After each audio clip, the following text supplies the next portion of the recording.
Olá, começa agora mais um Bastidores da Saúde, um projeto idealizado pela MV, líder no desenvolvimento de tecnologias para a saúde. Eu sou Adriele Marquezine, eu sou jornalista especializada em negócios e saúde e cofundadora da Essence, que é uma agência focada na produção de conteúdo B2B. O Bastidores da Saúde nasceu para aumentar o volume daquelas conversas de corredor nesse mercado, sabe? O nosso objetivo aqui é ajudar nessa complicada tarefa que é a transformação digital da saúde, provendo conteúdo de um jeito leve, mas super especialista e sem as amarras da armadura corporativa. E eu preciso confessar que eu estou bem ansiosa para colocar as cartas à mesa no bate-papo de hoje, que a gente vai falar sobre governança ambiental, social e corporativa, o famoso ESG. E aí, é muita teoria e pouca prática? Eu vou deixar essa árdua tarefa para minha entrevistada. Aqui comigo hoje eu tenho a Lídia Lima. A Lídia é presidente executiva do projeto Hospitais Saudáveis e também membro do Núcleo de Apoio Operacional de Hotelaria Hospitalar e do Grupo Técnico de Trabalho de RSS da Empresa Brasileira de Serviços Hospitalares, além de presidente da Comissão de Gerenciamento de Resíduos e responsável ambiental do Complexo Hospitalar de Clínicas da UFPR. A Lídia é doutora em Tecnologia e Sociedade pela Universidade Tecnológica Federal do Paraná, com pesquisa em sustentabilidade nos hospitais universitários federais. É também bacharel e licenciada em Química e mestre em Química Analítica pela Universidade Federal do Paraná. Lídia, muito bem-vinda aqui ao nosso Bastidores da Saúde. Muito obrigada, Adriele. Foi uma surpresa esse convite e eu fiquei muito empolgada desde o início para falar desse tema que é tão caro para a gente, tão importante. Muito, muito importante. E agora, antes da gente chegar nas nossas perguntinhas, eu vou dar aqueles 2 segundinhos de pausa para a vinheta e a gente já se encontra.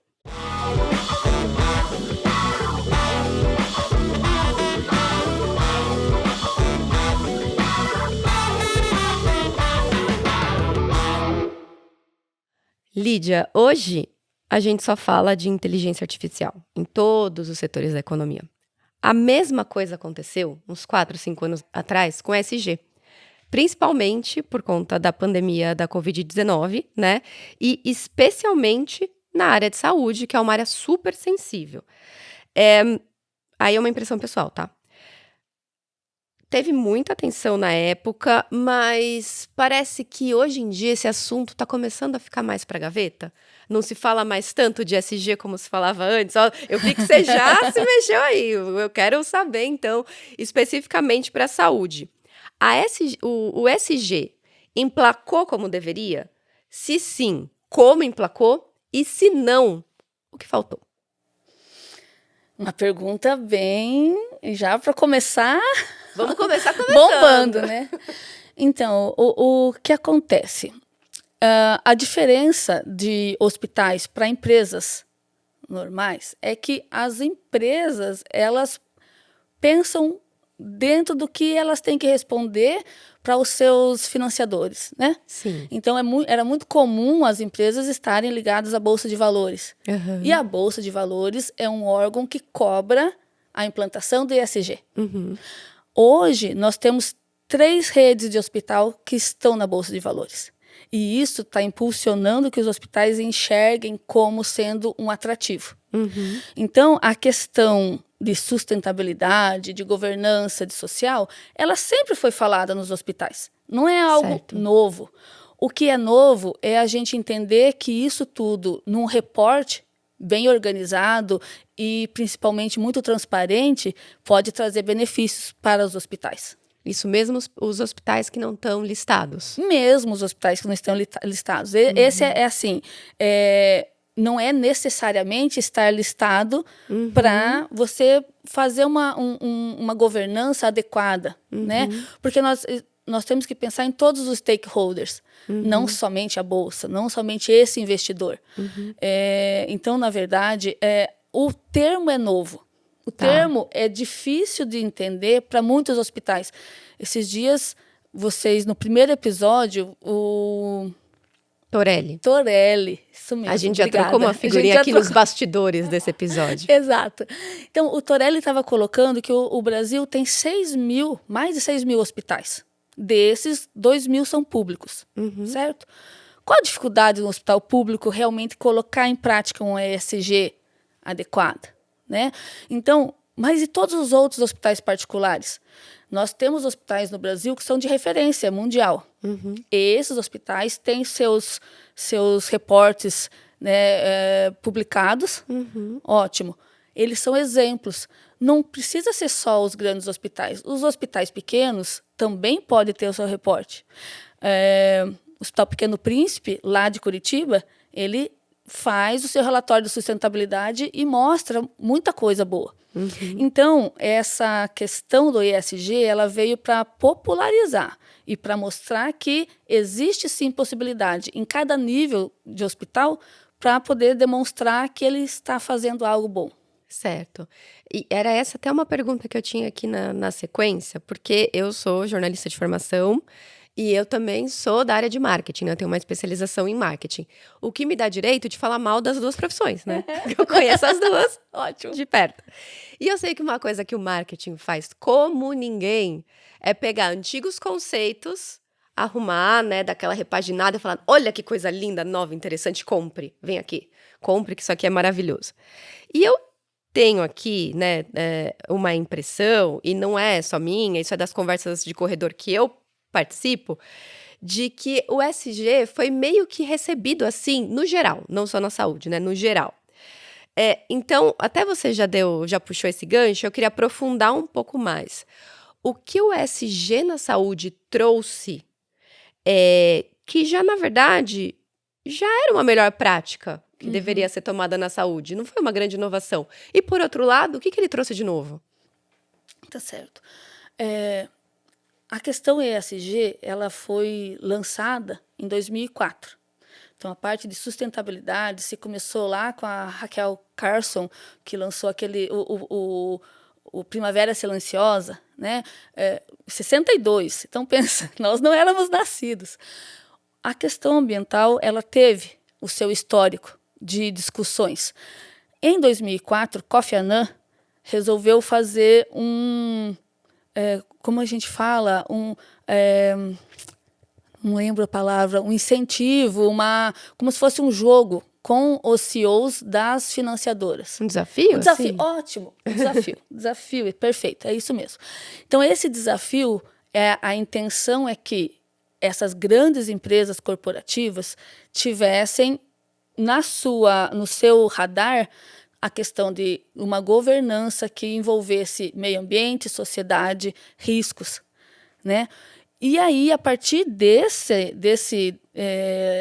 foi lançado um livro que Vence Quem Se Importa, Ganha Quem Se Importa. Então, quem se importa com o quê? Quem se importa com a nossa vida, quem se importa com o meio ambiente, com tudo isso. Aí, isso foi rodando. Em 2020 é que bombou. Por que bombou? Muito por causa da pandemia. Sim, imagina. Né? Que todos começaram a pensar o que é importante. Por que tivemos essa pandemia? Não vem ao caso de discutirmos aqui agora. Mas os impactos sociais e ambientais que isso tudo trouxe. E aí as empresas e os hospitais, se eles conseguem ter uma noção dos riscos que eles correm, como abrandar esses riscos, né? O que é bom para a minha empresa, o que não é bom. Então, eu não sei se eu me desviei da sua pergunta, acho que sim, mas é só para dar um contexto assim, geral da história do ESG. Certo. Aqui no Brasil, realmente bombou em 2020. Então, as empresas começaram a se movimentar e querer entender. Muitos hospitais, esses dias eu tenho assistido algumas apresentações sobre ESG e foi uma pessoa que é do GRI, eu não consigo lembrar o nome. Ela falou o seguinte: gente, se acalmem, não é um bicho de 7 cabeças, é pegar o que vocês fazem e colocar numa estrutura organizada.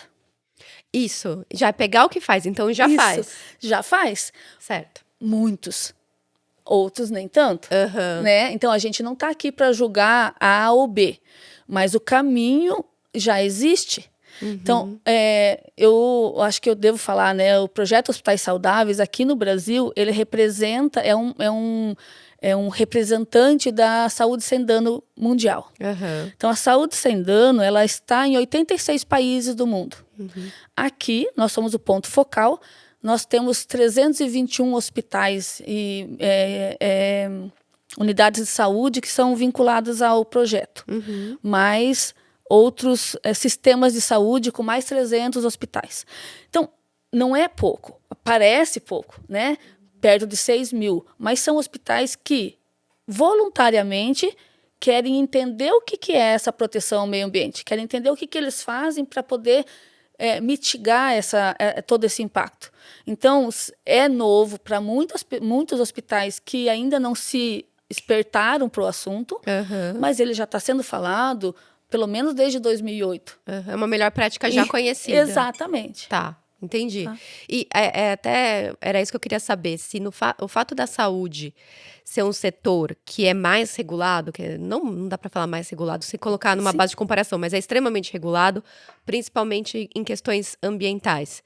Então, se a gente for comparar o setor da saúde com outros setores da economia, dá para dizer que o setor da saúde estava um pouco à frente do ESG já nesse ponto. Tá.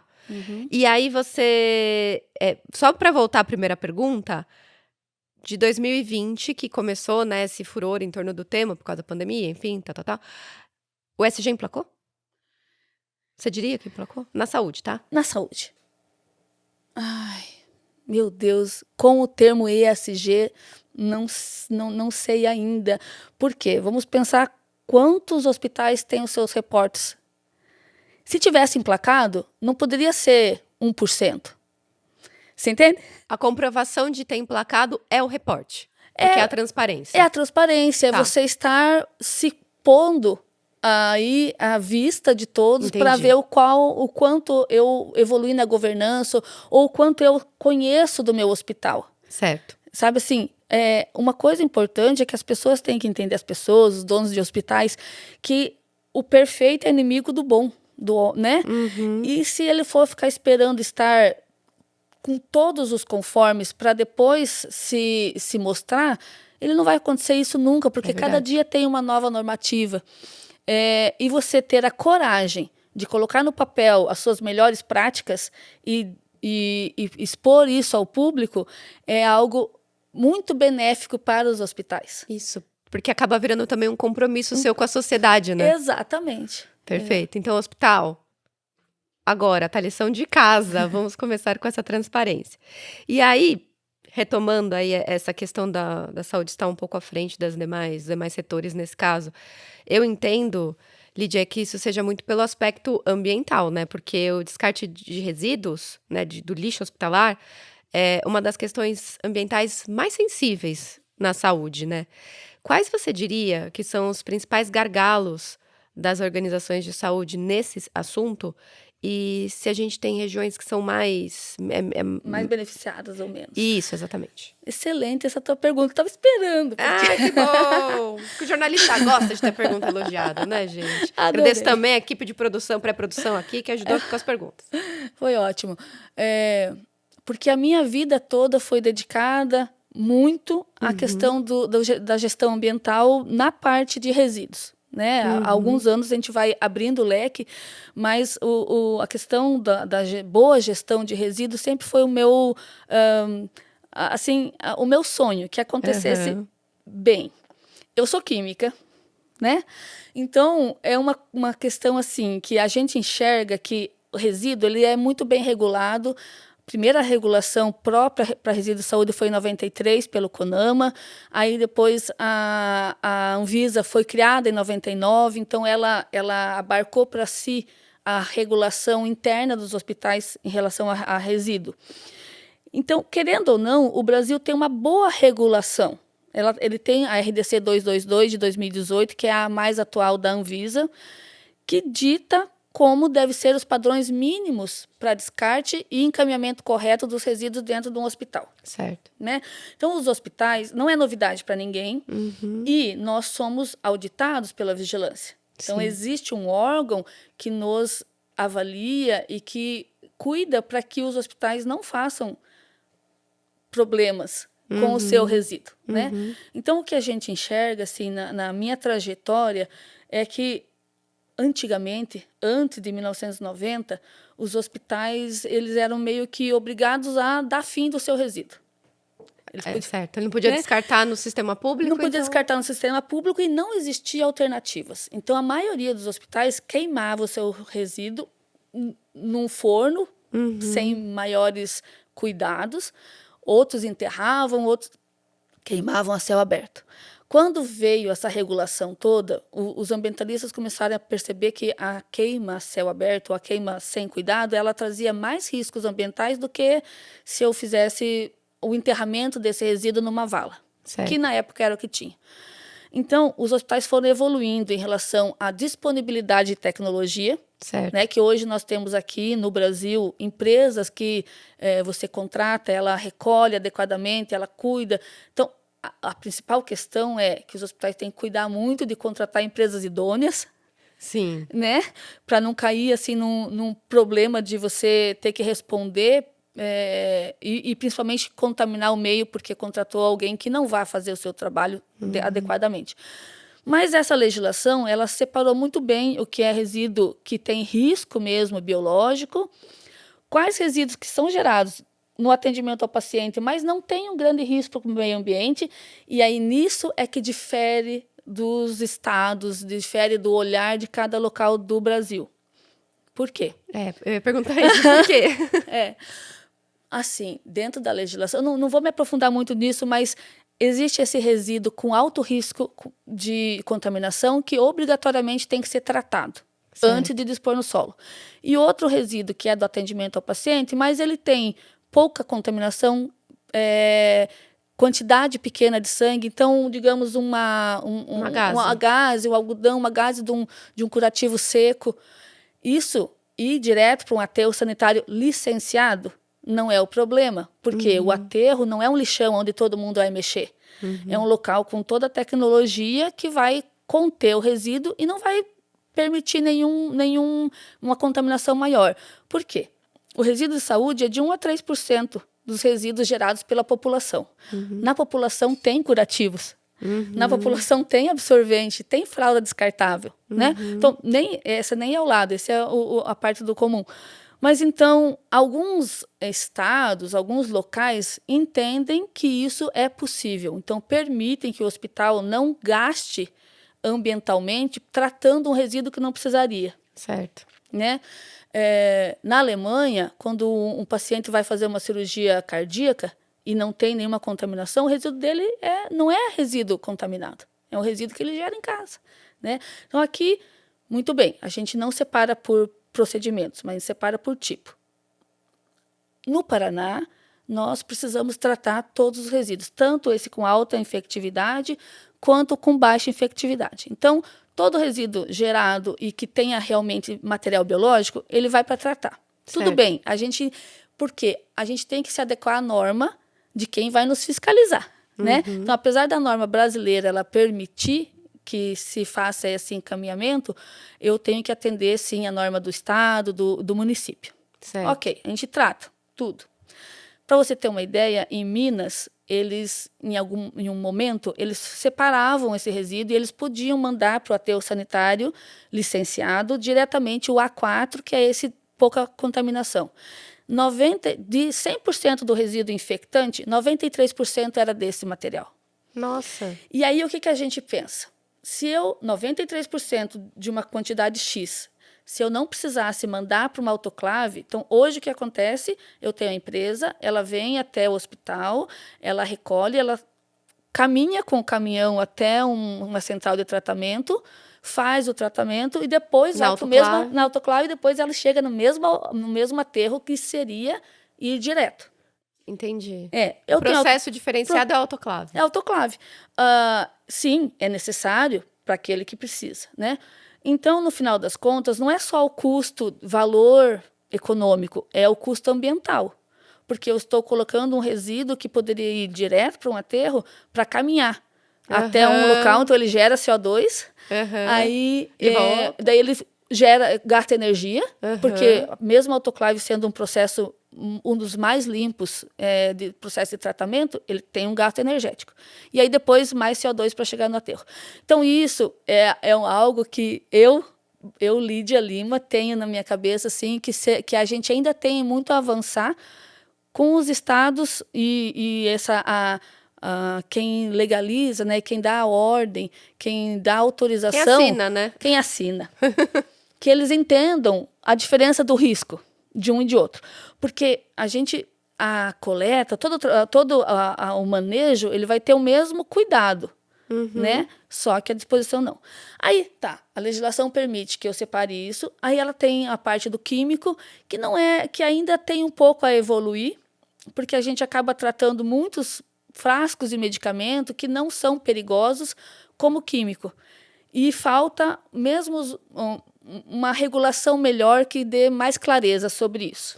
Então, pelo que eu estou entendendo do que você está falando, a gente regula para mais e não para menos. Exato, porque sempre, e eu acho que isso também não é de todo ruim. Sim, é melhor, eu devo me precaver do risco. Né? Então, a legislação ambiental brasileira, ela é muito bem pautada no risco. Certo. Se eu tenho dúvida, eu trato como químico. Na dúvida, vamos no mais alto. E aí, nisso, coisas que não se tem mais dúvida estão lá elencadas como resíduo comum. Tá? Aí entra papel higiênico, papel toalha, absorvente, fralda. E entra uma frasezinha que nós lutamos muito com a Anvisa para colocar, que são as luvas de procedimento, mas aí ela continuou com problema, mas enfim, sem matéria orgânica. O que acontece? Os hospitais usam muita luva. Né, em todos os seus procedimentos. Algumas que você mexe no centro cirúrgico, em locais que realmente estão contaminados, elas têm que ser tratadas. Outras que o pessoal coloca, digamos, eu vou trocar uma fralda, eu coloquei a luva, mas ela não tem uma grande contaminação. A fralda e os seus dejetos vão para o resíduo comum. Por que aquela luva não pode ir para o resíduo comum? Ela tem que ser tratada como infectante. Então, a Anvisa colocou essa frase, mas também não são todos quem assina, aí que entende que pode ser colocado no resíduo comum. Então, essas diferenças existem no mesmo país, nosso país continental, existe uma diferença de tratamento e de olhar e de leitura e interpretação de uma lei. Sim, é sempre assim, né? Isso não vai ter o que fazer, né, Lídia? Então é isso, assim. Mas, pelo menos, eu enxergo que a gente teve uma evolução muito grande de entendimento da importância do tratamento. Certo. Tá, isso sim. Isso com certeza, isso é muito bom. E voltando para a siglona, né, o ESG, na parte do S, o que em termos de social faz sentido para organizações de saúde e de hospitais, né, que é o que você está mais próxima? Todas as questões trabalhistas, né, são muito importantes, porque quando a gente vai pensar numa materialidade das questões importantes para o hospital, a parte trabalhista é importante muito para se entender e ser claro e cumprir com todas as determinações. Volta o cumprimento da NR 32, que é uma questão social, porque a NR 32 ela fala sobre os riscos de trabalho, né, do profissional de saúde. Então, isso é importantíssimo. E assim, eu não acredito que tem hospital que ainda não saiba ou não aplique a NR 32, né, para você garantir que os profissionais estejam protegidos. Entra a parte de assédio, entra a parte de diversidade. Isso tudo é uma questão que eu posso trabalhar dentro do meu stakeholder trabalhador interno, mas eu também consigo trabalhar a comunidade, né? Então, a parte social do hospital, ela é muito abrangente, ela não é pequena. Certo. É necessário pensar o que é mais importante. Certo. Né? O que é mais importante, né? É definir estratégia. E, Lídia, quem deve ser o dono de um projeto de ESG? Olha a risada. Aí você me pegou. Não deve ter dono. Não deve ter um dono. porque a questão de ESG, ela perpassa por todos os setores, né? Mas, sim, não entendo que tenha que ter dono, tem que ter uma equipe. Certo. Teria que ter, pelo menos, a responsabilização, não é responsabilização, sabe quando você dá direitos? Certo, autonomia. Autonomia para uma equipe pensar sobre. Certo. Então, a primeira questão é você construir, dentro de um conselho, pessoas que entendam sobre. E aí, de repente, hoje, os conselhos dos hospitais, eles são pessoas que não estão antenadas com esse assunto. Então, o que tem que fazer primeiro? Uma conscientização dessas pessoas, uma sensibilização. Para quê? Para que eles entendam que é importante verificar dentro do hospital quais são as questões que realmente importam, materializar isso. Na governança, nós vamos ter Lei Geral de Proteção dos Dados, né? Então, que já vem há muito tempo. Vamos ter ali uma questão de tecnologia, de você ter a informação realmente, um SEI, que é o Sistema Eletrônico de Informação, na parte pública, mas na parte particular também tem toda a parte do relato do paciente informatizado. Então, isso na governança. Na parte do social, eu tenho todas as questões que envolvem os trabalhadores, mas também os pacientes. Os pacientes também têm que se sentir acolhidos dentro do hospital. Então, o que é mais importante? Se eu fosse dar uma dica, né, eu sentaria com uma equipe e o RH precisa conhecer os seus funcionários. A alta direção precisa saber quem é mais sensível para esses assuntos e puxar para si. Certo. Sabe? Ou montando comissões, ou tem hospitais que são mais evoluídos nessa temática e eles têm um serviço, uma unidade de gestão ambiental ou de ESG. É porque antes, até muito pouco tempo, era uma unidade de sustentabilidade, né? Então, a sustentabilidade ela é uma palavra muito ampla. O ESG veio para focar, dizer, aqui, vamos trabalhar isso e mostrar que isso tudo é relacionado à governança. Certo. Se não tem governança, se a governança não se entende e não apoia, não vai acontecer nada. Sim, é verdade, tem que ter coordenação, né? Então, tendo uma coordenação, aí eu preciso pensar, quais são as áreas? Eu tenho a área da hotelaria, que é o atendimento ao paciente, dar condições para que seja atendido. Eu tenho a infraestrutura, eu tenho toda a parte de apoio diagnóstico, eu tenho a questão da parte da enfermagem. Então, é preciso, dentro dessas áreas, entender quem pode ajudar nesse assunto. Certo. Porque não são todas as pessoas que gostam, e não tem problema. Mas tem muitas pessoas que gostam muito e gostariam de ser valorizadas. Então, quando a gente valoriza a equipe, ela entende, agora é o momento da gente fazer a diferença. Sim. Eu tenho certeza. Eu estou há 29 anos no serviço público. Ainda vai demorar alguns para eu me aposentar. Graças a Deus não sou. É isso aí, garota. Vamos que vamos. Mas, enfim, há muito mais do que você pensar, eu não tenho como ir lá e negociar com o governo, né? Até às vezes tem algumas formas, mas não é o aumento do salário. É você ser valorizado pelo trabalho ótimo que você faz. Sim. E aí, se eu consigo entender que essa equipe eu posso montar e ela vai sentar e vai fazer um planejamento adequado, eu estou dando aí essa autonomia para que eles desenvolvam a questão. Então, hospitais, desde hospitais muito pequenos, unidades de saúde, até grandes hospitais, todos eles têm funcionários e todos têm capacidade de montar isso. Isso é muito importante. E aí, nessa estrutura toda que você descreveu muito bem, qual o papel da tecnologia para garantir que esse projeto saia do papel também? Pois é. Saia do papel literalmente, inclusive. Sim, sai né? do papel literalmente. Nossa, eu gostaria muito que não fosse mais usado papel para nada. A não ser os meus... Não fala assim das minhas fichinhas. A não ser as minhas fichinhas que eu também uso. Mas a questão da tecnologia ela é crucial.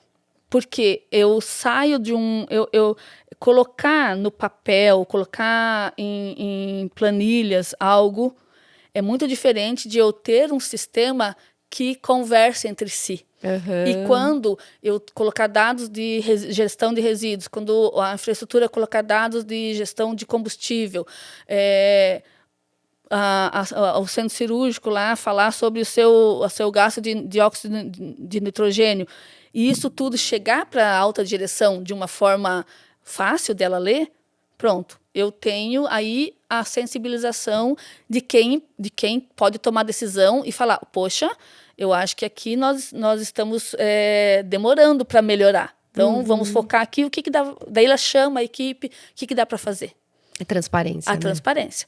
Então, a tecnologia, e assim, eu não sou expert em tecnologia, né? Eu tenho até muita dificuldade em alguns programas, mas existem programas de todos os níveis também. Sim. E, assim, eu fiquei muito espantada com a fala do Torelli, de que apenas 30% dos hospitais têm serviço de tecnologia no seu hospital. Porque eu sou acostumada lá, né, no hospital que eu trabalho, nós sempre tivemos o grupo de tecnologia. E eles desenvolvem alguns programas para facilitar a nossa vida. Então, vamos dizer assim, um detalhe. Eu preciso pedir manutenção da minha pia que está vazando água. Antigamente, muito antigamente, a gente tinha que escrever, aí levar o escritinho lá, olha, tá aqui o meu pedido porque tem que arrumar.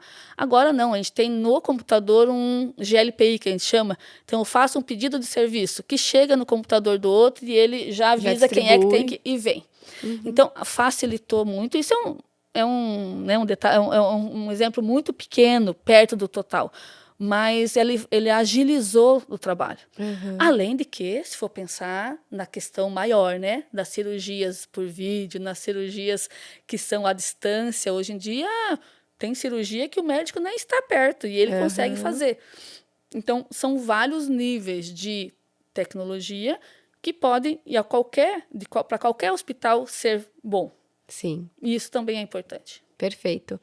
Lídia, essa primeira parte foi ótima. Agora a gente vai para a nossa próxima parte, que é de respostas ao público no nosso bloco Direto do Corredor. Vamos lá? Bom, nossa equipe aqui já mandou as perguntas direto do corredor. Ai, tá um frio na barriga. Eu vou guardar uma aqui para o final. Eu vou começar com uma um pouquinho mais leve, exatamente. Ela foi enviada pelo Eduardo, que é gestor administrativo. Eduardo, obrigada pela sua participação. Considerando que a governança é um dos pilares do ESG, ele gostaria de saber quais os principais desafios na implementação de práticas de governança eficazes no setor de saúde. O principal desafio hoje, eu acho que é a governança entender o seu papel perante a sigla ESG. Certo. O seu papel. Né? Então, é um desafio de querendo ou não, todos vão precisar. Existem N cursos e N materiais. Da ABNT acabou de lançar, né, todo um material dizendo o que é. Então, o principal, eu acho, primeiro, é fazer essa questão do entendimento da materialidade. Entendimento do que é. Do que o hospital quais são os riscos que o hospital tem, né? E como ele vai iniciar esse trabalho. Então, primeiro, a governança, a alta direção precisa querer. E precisa querer entender o que é. Não pode achar que sabe, né? Não pode achar que sabe. Porque ninguém sabe. Ninguém sabe. Então, para vir aqui hoje, eu fui ler um pouco mais, falei assim, mas o que isso impacta de verdade? Então, parece que é um assunto que todo mundo tira de letra. Não é. Existem nuances. Assim, a gente acabou de falar que nós já temos muitas ações que são de ESG. Precisa entender como juntar isso tudo. E como a governança vai trabalhar as partes todas, o meio ambiente e o social, e que isso esteja incrustado nisso. Que se entenda que eu preciso ter, sim, o que vai ser investido. Qual vai ser o investimento? Porque antigamente se pensava que o social era só ir lá e fazer uma ação de voluntariado. Acabou. Eu vou doar o meu resíduo reciclável, então já estou fazendo a minha ação social. Não é por aí, porque o social ele envolve toda a cadeia de trabalhadores e de clientes, né? Então, dentro do que vai ser feito. E a governança precisa enxergar isso. Certo. Então, acho que a principal questão é a governança querer e se sentir bem para querer entender também. Perfeito. Aí essa outra pergunta que eu deixei aqui para o final é do anônimo, porque, né, a pessoa nem quis se Ai, expor. meu Deus, vamos ver. Ó, por que algumas instituições de saúde não conseguem sustentar as práticas de ESG? Quais as principais desculpas usadas para justificar a não evolução dessas iniciativas? Então, a principal desculpa inicial é que não tem recurso. Isso sim. eu acho que até na minha casa. Por que você não separou o lixo? Isso, Não tem não recursos. tem recurso. Não, então né, o orçamento é focado para atender o paciente, e aí se eu investir numa placa fotovoltaica, eu vou tirar. Mas o que é preciso eles saberem é que isso tudo hoje tem muito mais a ganhar do que a gastar. Tudo bem. Então, isso é uma desculpa que eu acho que é 95% das vezes que não emplaca, é essa a primeira desculpa. A segunda desculpa é que não tem quem faça. Que é aquilo que você já respondeu, que dá para fazer com um comitê. Exato. Claro, se eu sou um hospital que posso contratar, eu não preciso criar a roda. Eu posso contratar algum profissional que já entenda e que chegue com uma ideia do que fazer, adianta um pouco o serviço, né? Mas dentro dos hospitais sempre tem pessoas que podem sim colaborar. Então, essa questão de eu não ter pessoal, não é só porque eu não tenho pessoal qualificado. É que normalmente tem muito trabalho para todo mundo. Certo. Você entende? Então, eu tenho o profissional da manutenção, que é da infraestrutura em si, os engenheiros que estão lá, meu Deus, eles estão sempre lotados, sempre tem uma fila de serviço para fazer. E aí, como que eu vou colocar para ele preencher uma tabela que vai me gerar aí a avaliação dos gases de efeito estufa? O quão isso é importante? Então, se eu colocar na balança que isso é tão importante quanto ele ir lá e fazer a reforma de um banheiro, eu coloco na lista de prioridades. Sim. Então, essa desculpa é algo assim que a gente entende a partir do momento que a pessoa não tem isso como prioridade. A partir do momento que tem, ele arruma, assim, encaixe. A gente sempre faz isso, né? A gente vê, né? A gente lembra da gente criança, né? Acordar cedo para ir para a escola é uma coisa, acordar cedo para ir para a excursão já é outra coisa. Prioridade, gente. Exato. Lídia, que papo legal, foi ótimo, foi muito esclarecedor.